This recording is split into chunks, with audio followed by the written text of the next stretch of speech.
What can you tell us about the Mitchells versus the Machines? Right off the bat, I can tell you it is bonkers. And I love it because it's bonkers. One of the things I always kind of criticize films for, especially if they're got a high concept, go all out with it. Throw whatever you want to at the wall, see what sticks.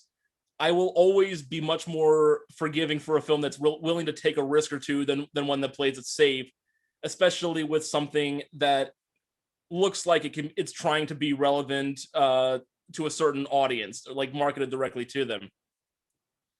The Mitchells versus the Machines, it's put out by Sony, and for those that unfortunately had to suffer through it, this is the same studio that brought us the Emoji Movie a few years ago, which is the absolute nadir of pandering to the younger crowd, to the millennials, to the Gen Zers, or whatever. It was a joyless slog with no plot, references that were years out of date when the movie was made because it takes forever to make animated films, and a concept that should not have gotten past first pitch. The Mitchells versus the Machines almost seems like the apology for the Emoji Movie, because this one also relates to the younger generation and how they use social media and technology, but it's done in a way that's service to a plot that's grounded in things like family relations, um, empty nest syndrome, all these kind of things that are much more real and speak more to real experiences that younger people have and to their parents.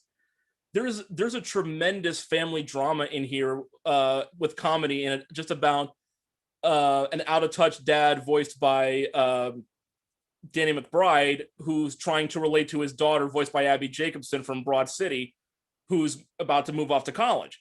There's an entire story just in that.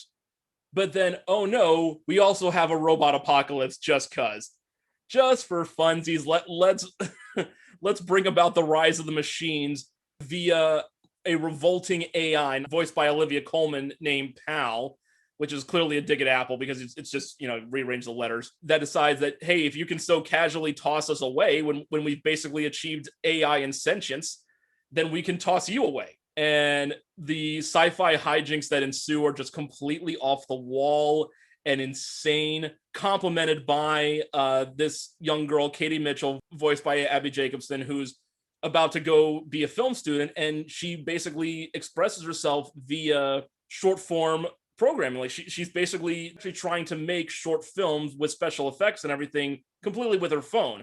And they splash these filters and emojis and everything on the screen as if we're part of the film. And that's a great way to just kind of bring us all in, and to the point where you almost wonder if the film itself needs some Ritalin. But it works on so many levels because the heart of it is still grounded in something real.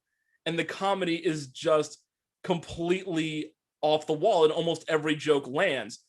Director Mike Rianda, who also co-wrote the script, he voices Katie's little brother, who might be on the spectrum.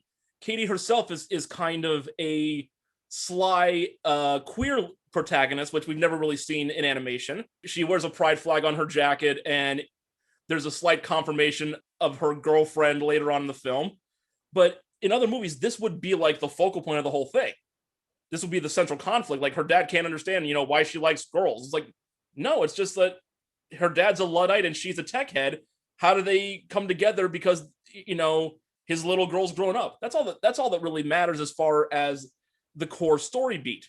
Everything else that happens after that is just pure balls to the wall comedy. I mean, they have a dog, like one of those goofy tongue hanging out pugs, that is voiced, air quotes, by Doug the Pug, by the viral pet. It's like, that's an inspired choice. And the reason all of this works is because of the team behind the film. Like I said, Sony hit the absolute rock bottom with the Emoji Movie, and then this time they decided, okay, we're going to do this right. They bring in Phil Lord and Christopher Miller, who brought us Cloudy with a Chance of Meatballs, Into the Spider-Verse, the Lego Movie. These are guys that know how to even make the most corporate properties resonate with an audience in a way they don't expect. And their control over everything, from the jokes to the staging to the lighting to the animation style, which varies from 2D to 3D to even some stop motion in there. They throw it all out there, and sometimes you're gonna miss a lot of things. You're gonna need like multiple viewings to get everything, but it's just so glorious that you can't even think to critique it. Really, like you can't stop and complain about anything because it's all so bombastic that you're along for a ride the entire time. My one trepidation about it when I saw the runtime is that it's 2 hours, and I was like, is that a little bit long for an animated movie? Is that going to be over? Like, is that too much of a good thing? Kind of, that was my apprehension about it. I thought that too, and there were a couple of times where I did like check the remaining time just to kind of see where we were at in the story. You know, because yeah, traditional animated films are in the 80 to 90-minute range, and this is like another 20 minutes on top of that, but it doesn't drag, not even for a second. And even if you do think to yourself, like, I wonder where we are. Oh, by the way, giant Furby that wants to initiate a dark harvest. What was that about the runtime? I don't care. What's this Furby doing? Why are there thousands of... Who even brought back Furbies? It's like, that's how good this film is. Like, even if you can pull yourself out of it for a moment to try to nitpick something, it yanks you right back in. It sounds very cool. It sounds like a strong recommendation from you. Yeah, great voice cast: Abby Jacobson, Danny McBride, Maya Rudolph, Eric Andre, Olivia Colman, Fred Armisen, like John Legend and Chrissy Teigen. Like the list goes on and on. Outstanding animation, and again, absolutely insane comedy that works because it's grounded in a familiar story that we can all relate to.